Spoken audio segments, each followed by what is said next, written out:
Mark Smith has the duty. He's the Director of People2People. We're going to talk about the recruitment side of things in the job market. The Social CFO, navigating the job market in the digital age. Please make Mark welcome.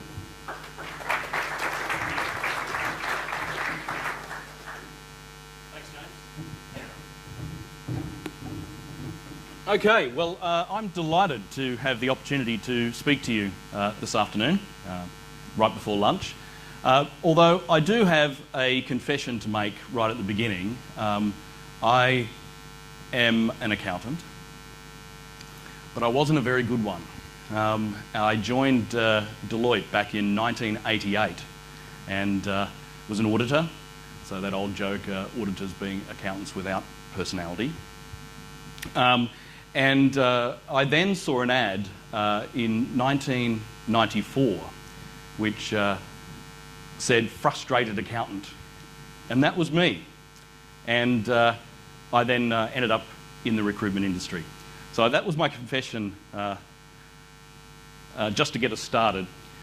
And I'd also like to ask a little bit of liberty, because I want to take you back in time for a little bit.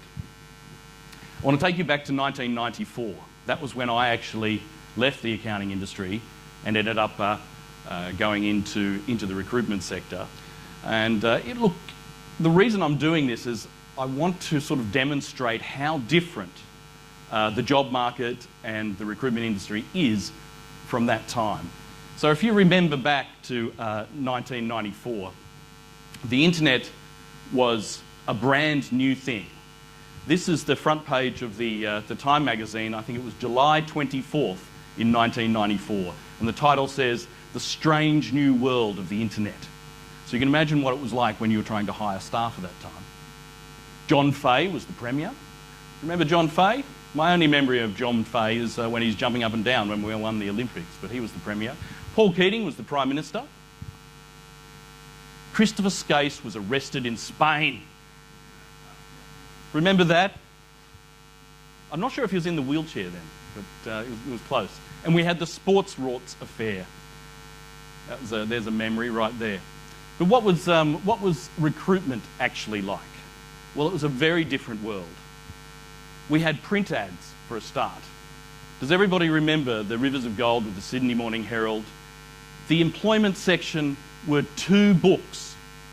You'd almost needed a car to take the Saturday Sydney Morning Herald home, but the employment section alone was 2 books. The ads in the front, there was huge competition within the recruitment sector to get an advertisement in the Saturday Sydney Morning Herald in the first page, that page 3 it was. They were charging $7,000 for each one of those advertisements. That's how lucrative it was. And if you're a recruiter, then you were competing to try and get that space. You would have to book it a year or so in advance to get that spot. That's how competitive it was. And when you ran the ad, you used to take phone response. So if you were applying for a job, you'd have to see the ad, then you'd write, that looks interesting. I'm going to pick up the phone and I'm going to ring that recruiter or that company and find out more about it. So you imagine what it was like within a recruitment agency. The phones would go mad on Monday morning. You would allocate your Mondays for ad response. You would screen the candidates on the phone. Then you would ask them to post your CV. Or you would make an assessment right on the phone and you'd say, well, come in and have a chat to me. Yeah? And the internet we've already talked about was new. So it's 1994. So now we're going to do a little bit of time travel, and I'm going to ask for another liberty. Let me see if I've got this. We're going to time travel. I just really wanted the opportunity to put a DeLorean up on the screen. I really wanted to put that DeLorean on the screen. For those of you who don't know, I'm such a nerd. For those of you who don't know, it is the anniversary for Back to the Future. October, I think it's October 21, 2015. That's where your time shifted to. Next week. We don't seem to have any of the flying cars or anything like that. I told our marketing department, I said, oh, can we really have Back to the Future t-shirts out front? Can we do that? I said, Mark, we're not doing that. So let's get a little bit more serious and start talking about how different the world is now in terms of sourcing. So I'm going to try and structure the presentation today into two parts.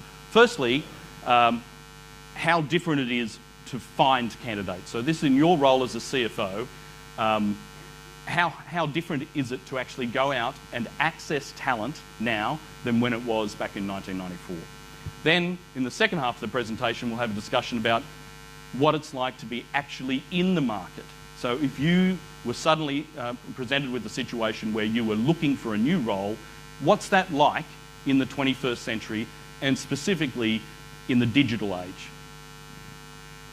So for sourcing. So back in 1994, you really only had a couple of channels. You could use a recruitment agency, you could run your own ad in the paper, but that's pretty much all you could really do. You'd use your network. It's still the case today that about 80% of all vacancies are filled through personal connections. That hasn't changed so much. It's just the way you get to that personal connection. So that hasn't changed too much, but now there are so many more channels. So I'm going to talk you through a few of those channels. Yeah. Firstly, job boards. Job boards are interesting because I've seen the rise of the job board, and now the market has matured for job boards, and we'll ask a question in a second about whether the job board has actually peaked in its effectiveness. Now, I've put two up there. There are multiple, and they come and go every year. There's new ones.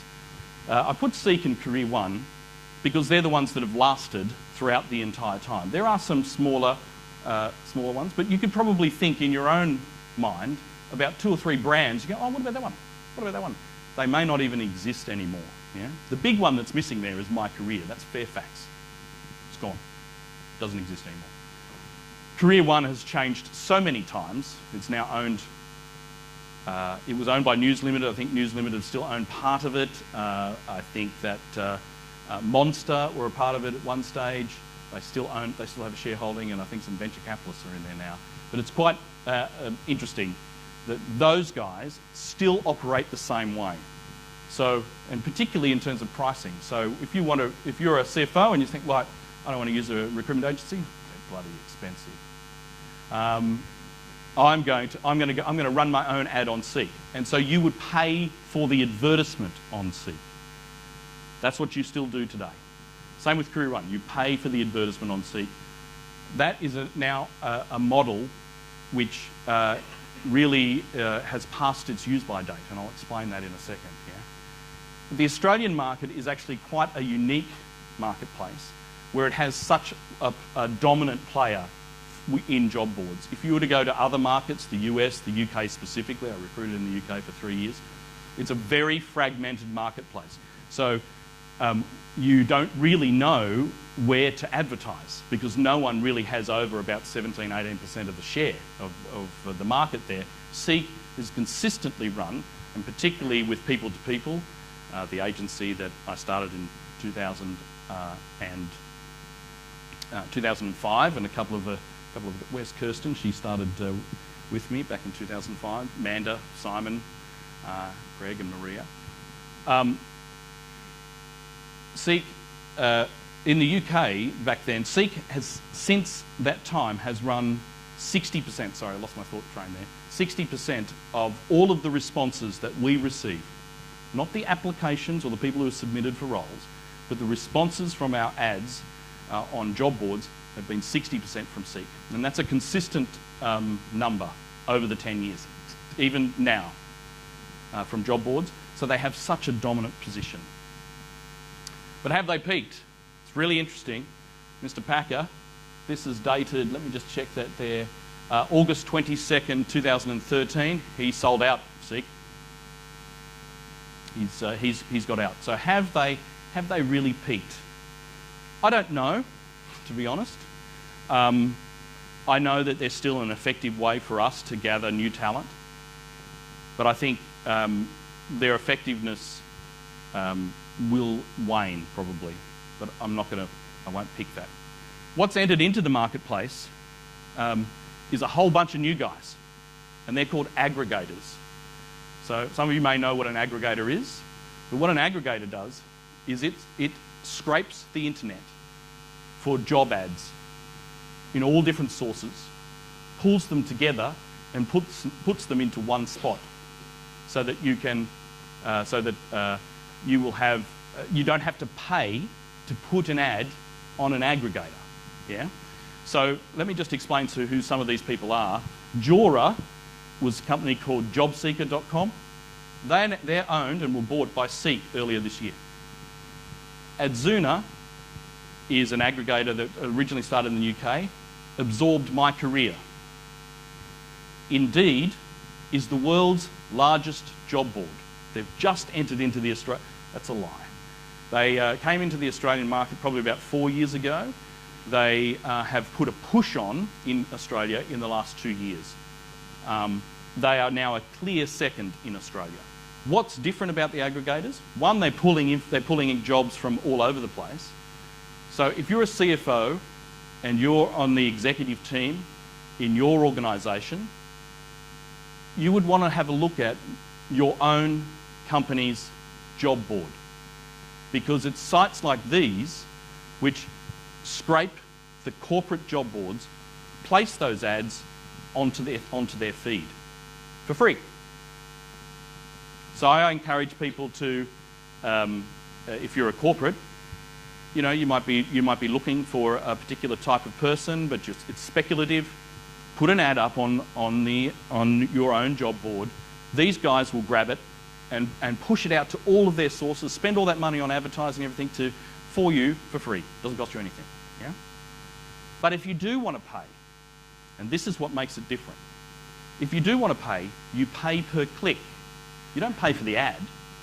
You pay for the position. So it's a Google AdWords model for job advertising. And that's where Indeed has stolen so much market share across the planet, because that's their advertising model. So it's changed the landscape completely. Even for people like us, recruiters. So recruiters, we're happy to have our jobs scraped. Go for your life. We actually advertise directly with all of these players, directly with these guys, and then you pay to have your advertisement further up on the list. Yeah. And depending on how, and you bid. So if it's a highly competitive space, you want your job at the top, you will pay per click, per application. Not that everybody applies, but you'll still pay per the click to get your job at the top of the list. So the Seek dominance thing in the Australian market, I just wanted to come back to it, and I wanted to show you this graph. Sorry, guys, on the other side there. The pink is the domestic revenue. The dark grey is international. That's the one at the top, and education's in the middle. What you notice about the pink is it's flat, and it's been flat since the GFC. Here's the GFC. Yeah. Here we've come out of it here. So in 2008. So it's really flat. Their domestic revenue, it's not going anywhere. Seek's still going great. I'm on this call register for companies who want to invest in Australia, and they want advice on the job market, and etc. The only calls I get are about Seek for international investors. They want to say, well, what's it like in Australia? What's it really like? And I say I still get 60% of my resumes from there, but really the world's changed a lot. Here's another reason why it's changed. And this is coming. Look, I'm really reluctant to use the word disruptor. It's such a trendy word now. But these guys are disrupting. TaskRabbit, I'm not sure if anybody's heard of those guys. They're in California. And what these are really all about, except for the one shift I'll get to in a second, but Upwork, 99 Design Freelancer, TaskRabbit are all statement of work. So it's a changing in the way the workplaces are operating. So TaskRabbit is a statement of work situation where you would put yourself out there, say, look, I'm available, yeah? And with TaskRabbit, you do things like this. Oh, bloody hell, forgot to bring my garbage in. It's out on the street, this is not good. Get online, TaskRabbit, I'm going to hire somebody to get my garbage in from the curb. That's how it works. Sounds ridiculous, doesn't it? But statement of work, it really is a huge impact, particularly in these ones, these three particularly, Freelancer, 99 Designs and Upwork, are all around design, so digital design, yeah? So if I'm sure your companies do this. If they might need a logo, they might need something on their website, then they go out to these guys and they can put it up. People bid from across the planet. 99 Designs is actually a mob out of Melbourne, actually. So if you want to you want to disrupt the industry, but still support Australia, then go for that. Now, having said all that, you think, wow, there's a lot of change going on. This mob down the... Probably shouldn't mention it because it really is just a vendetta. This mob down the bottom is like a lot of job boards or companies that come into the human resources and recruitment space looking to disrupt. You've probably seen some PR from this company, and it is a big area in the States at the moment where people feel that there's a lot of inefficiencies, that there are middlemen that could be taken out through technology and they can disrupt it. And one ship tried to do that in Australia, saying that they were going to kill, literally the press was, they will kill the recruitment industry. That's what the CEO said. Now they've morphed into a situation where they're calling us saying, would you like to place an ad on our job board? Goodbye. Right, social media, sourcing. Okay, so we've talked about job boards. They were really just traditional methods. Now let's move into social media. Oh, please don't talk about social media again. How many years have we been talking about social media? LinkedIn is 13 years old. It's never made a profit. 70 million, I think it lost last year. Still very important to our industry and for your talent acquisition specialists. Notice how the vocab changes? 1994, they were personnel. So, but they were, talent acquisition gets right into LinkedIn. 70% of LinkedIn's revenue comes from recruitment agencies. That's where it comes from. So it's very interesting. It's not that a lot of people think that LinkedIn would kill recruitment. It's quite the reverse. It's a tool for the recruitment industry. But if you're sourcing, you're using LinkedIn. Now here's, I'll come to that later about yourself personally and how you make sure you're found on LinkedIn, okay? LinkedIn, there's a lot of ways that you can find people using Boolean search, not algorithm, Boolean search techniques to actually find the right person. What's interesting right now is those sectors which are really candidate short, there are people who are pulling themselves off LinkedIn because they get approached so many times by recruiters and talent acquisition specialists in-house, so they're sick of it. So they jump off LinkedIn, they just don't want to hear about it anymore. So I wonder what's going to happen there. Twitter. How do you recruit through Twitter? That's a bit ridiculous, isn't it? Well, you can. Like today. Today, we have, I think there's a hashtag, there's a couple of them, New South Wales CFO, hashtag is WBC CFO SMYP or something like that. Anyway, the reason I'm mentioning that is that we're in a room full of CFOs here. So if you're a smart recruiter, you will then follow that hashtag, follow the people who are tweeting from here, connect with them later on to find out more about those people. Yeah? And think about that from your own personal perspective. That's your personal brand. Ask yourself, do you want to be found by a talent acquisition specialist with a great CFO position? Maybe, I do. Well, you've got to be able to be found. And we'll talk about that more later. But that's how Twitter can be used to source quality candidates. You use it to connect to communities and then start a conversation. If you've got an internal recruitment team that's just using job boards, you've got a cost centre. They need to be building communities within social media. Now, I know you've heard that 1,000 times, but it really is a lot of people talk about it, but do you actually do it to be able to get the right talent? And if you do, it can be a great source. Yeah? Facebook. Kids' birthday parties. It's actually more than that, and here's why. This is really critical, and I was asking my colleagues whether I should actually mention this, but I'm going to, because I think it's a case of where legislation hasn't caught up to the real world. You can target an audience on Facebook. You can place an ad to be put in front of people of a particular demographic. So you know what I'm saying there?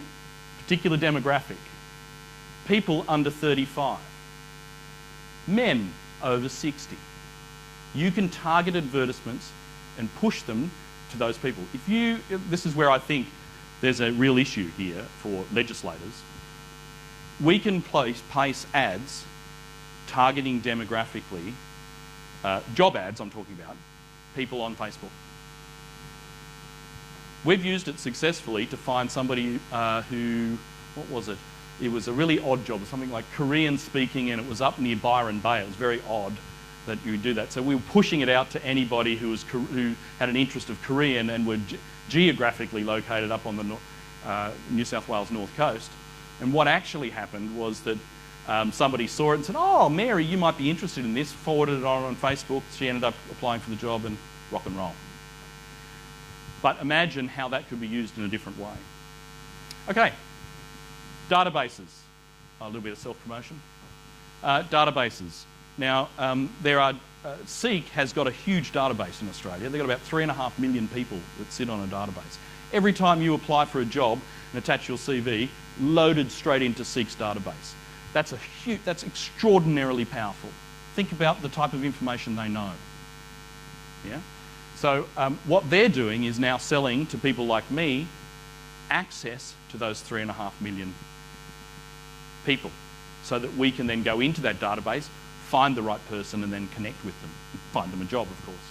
Indeed have their own international, and they're the world's largest, so job board, so imagine what their database is like. It's nowhere near the size here in Australia. Career One have Monster, that's the Monster database from the US and the like. And each of them are building a database so that you can pay for access, which is exactly the model that LinkedIn use. Although it's free for people to put on there, then recruiters pay for access to be able to get in touch with people. Yeah? So, that's just a tip of the iceberg, really, when it comes to sourcing. There's just a couple of other things that I wanted to mention now. That talent expects to be found.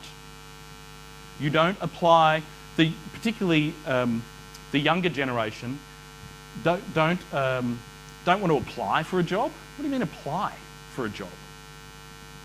I've never had to apply for a job. Jobs come to me. They expect to be found, okay? So, and think of the Gen Y and the millennials right now. They've never had a recession. They've never been in a situation where they're out of work, oh my God, how this is terrible or whatever. So they're not thinking like that. They're thinking that the jobs will come to them. They live in a world with social media that the ads that are pushed to them, which relate to them based on their behaviours and where they are, etc. That's the environment that they live in, yeah? So they expect to be found, and that's changing the way recruitment works. And I'll talk about that from an individual perspective for you guys in a second. And finding talent is not recruiting. And this is the bit where the disruptors, I think, have a little bit of trouble. Just because you locate somebody on LinkedIn, and remember a lot of people want to be found now, just because you find them and you send them a message on LinkedIn going, "Hi, I thought you might be interested in the new vacancy," that's not recruiting. That's just finding somebody. And recruiting is actually getting the person to take your call, to learn more about the opportunity, to come in and see you, and there's a real craft in that. So if you're thinking that your internal recruitment team, all they need is a good database, or they've got that license for LinkedIn, they can find people. Or they're sitting in a meeting and and they're saying, "Why haven't you got me that management accountant that I'm looking for?" Like, it can't be that hard. And they say to you, "Oh, look, I've approached 80 people on LinkedIn." Sending somebody a message is not recruiting. There's a real art to it, and you've got to keep that in mind. Yeah? There is a skills shortage.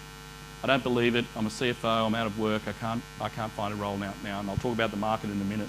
The market is pretty terrible at the senior end, but there will be and is a skills shortage, depending on. And I think earlier today we've heard about how the role of the CFO is changing and new jobs are coming through, new opportunities. There will be a skills shortage. I was chatting with somebody outside earlier, and we were talking about the Queensland market. It's very interesting that the mining booms waning, it's gone. A lot of people who are paid a lot of money in mining services and mining are coming back to southeast Queensland, and they're in a situation going, wow, I don't have any, like, where's the work? And they're sitting at home out of work for 6, 12 months. I'm talking senior accounting people. For people to people, about 60% of our business in Queensland is accounting and finance. So these are people who are entering into the market going, well, look, there's nothing for me. And then you've got people coming through on the upside, and there's nowhere to go, because the people who are in the senior positions are likely to be at a point in their life where they go, why would I take this risk now when I know that, you know, I'm going to be retiring in a few years' time? All the boomers. So the world today is going to look a lot different. The world in 10 years' time will look a lot different from now. There is a skills shortage coming as the older people in the marketplace start to retire. And I'll talk more about that in a second. This is a good point. You're hiring. You're looking for that management accounting I was talking about. Finally, you know, you've called people to people, they've found you a good person. You've got an interview booked. The person who's you're interviewing is checking you out as much as you are checking them out. Yeah? You've got to make sure that your personal profile is appropriate. Yeah? So, and I'm not just talking about your picture, although I'll show you a couple of pictures. The picture on LinkedIn, yeah? I'm talking about Facebook, Pinterest, Instagram, whatever other social media you use, Twitter. They'll be looking at all of that. They will investigate you. They'll try and find out who you are. They'll also see that if you're a knowledge expert, thought leader is the term that you hear bandied around. So if you're a thought leader, so they say, wow, look at all these blog posts. Well, they've been quoted here, or there's a link here, and I find them on other people's sites. They're going to check you out, because remember, in their world, they're not just happy to have a job. They know that there's plenty of other work out there. And interestingly, it's not just about money too, by the way. I could speak all afternoon on how remuneration and rewards and benefits and how all of that has changed. And one of the most important things about millennials and Gen Y is the fact that they're really into recognition. And recognition is not dollars, not like I was when I wanted a DeLorean back in 1985. What they're about is recognition from the organisation. Okay, let's move on. Oh, internal recruitment teams. Just quickly, the rise of the internal recruitment team. We don't compete with other recruitment agencies. So when we lose vacancies that are listed to us, by far our biggest competitor is for permanent recruitment, just as a caveat, is the internal recruitment team. Yeah. So there are a lot of organisations now which have very large internal recruitment teams. And the question I have is whether those guys are just processing of applications going through, or are they really recruiters? Are they recruiting? Yeah. Okay. Let's change tack. Let's start talking about you as a job hunter. So you've got yourself into a situation where you're out of work and you're looking for new work. How has that changed in the digital age? Okay. Personal brand. We've talked about this already. And the personal brand is not just LinkedIn. Yeah, it's not just LinkedIn. It's all of the other platforms that you're using. Okay. Now, what I did was I just thought I'd pick a couple of photos, and I didn't pick anybody I went to LinkedIn. I thought I'm not going to pick anybody from the Australian marketplace because I could get myself into huge trouble. Okay, but the reality is that I went to New Zealand and the UK and just picked a couple. Now, they're not that bad, actually. It was actually much better than I expected in terms of the pictures that are on there. But remember, this is your professional, this is how you present yourself to the world. Not having a photo, which is why I've got that one up there, is just as bad. Everybody expects you to have a photo now. Please put a photo on LinkedIn. Yeah? They want to see what you look like. Yeah? Here's this guy from the UK.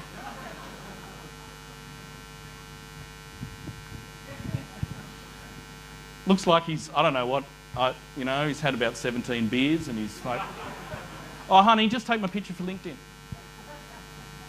This one's down here. This is on holiday. Holidays are great, but don't put them on LinkedIn. Like, who needs? I don't know who this guy is. I hope nobody knows these people. This would be really weird. But yeah, holiday snaps, they're not good either. This guy had like somebody who's obviously a friend who's an artist and drew his picture. And this guy is obviously in love with his girlfriend. But really, on LinkedIn, I don't think so. The whole point here, I suppose, is that your personal brand is extraordinarily important, not only when you are hiring staff, but when you are looking to be hired. They are buying you as a person, and it's so much easier now to find people on the internet. Our CRM, immediately at the top of, you apply for a job, there's a button at the top and goes, search Twitter, search Facebook, search LinkedIn for the details that you've got so we can find you and to see what you're like.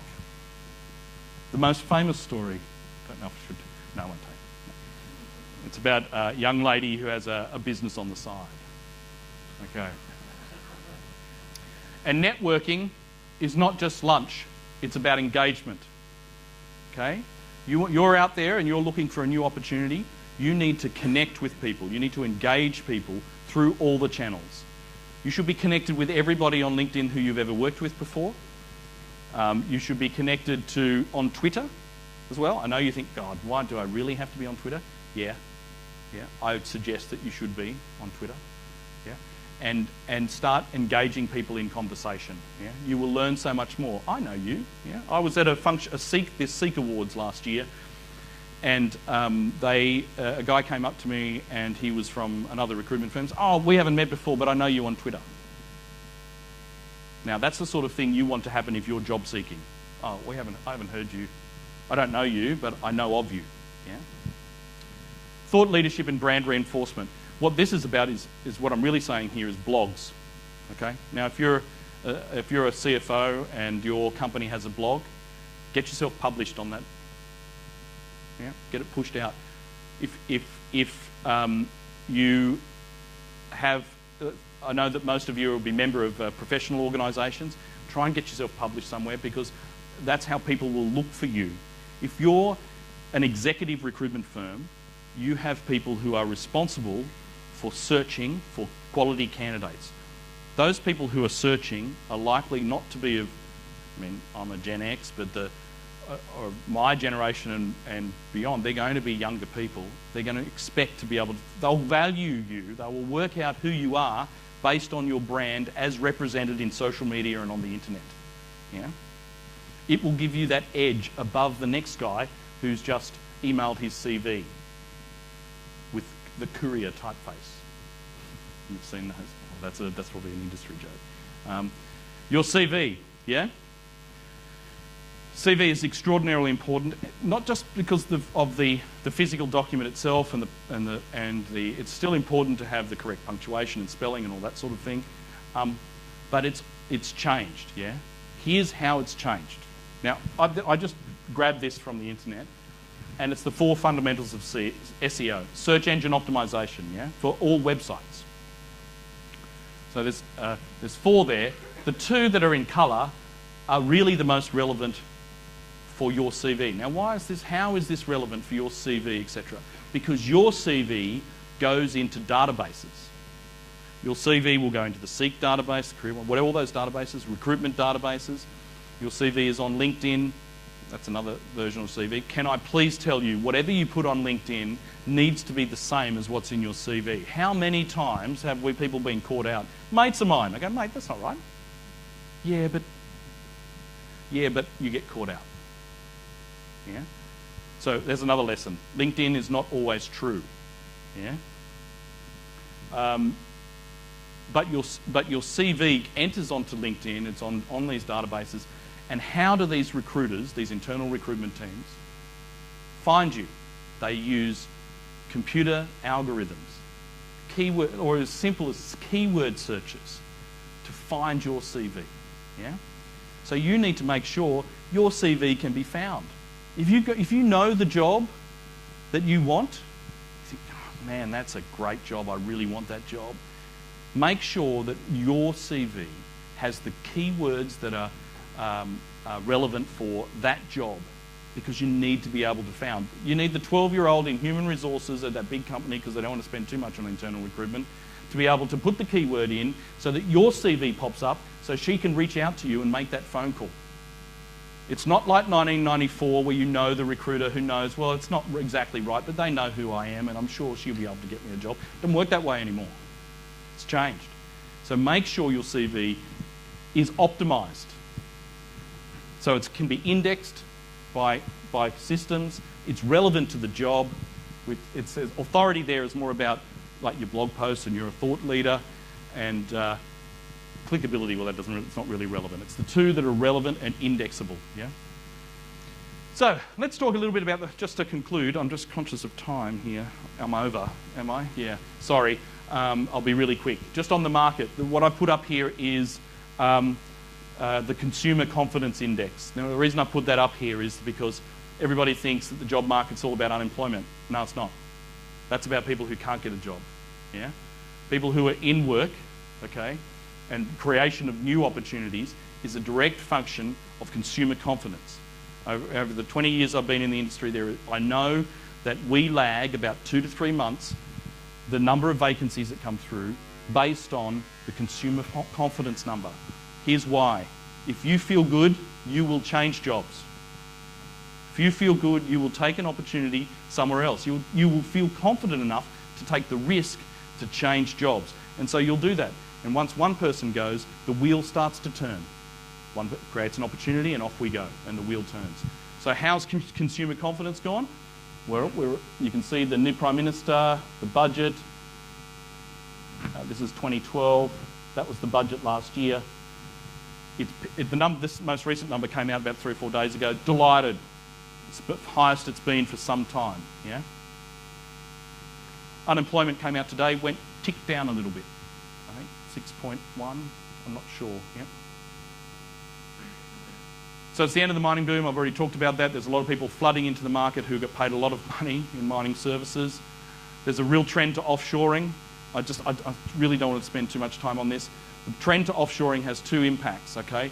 All those young kids that are coming through looking for new jobs as they graduate, all those jobs have been offshored. The audit job that I was in at Deloitte back in 1988, there'll be few of those. I remember there were 20 graduates hired back then in the mob that I was in. It was the big 8 back then. Those type of jobs are all gone. The offshoring started with data entry. It's then moved into, for accounting, it's moved into reconciliations.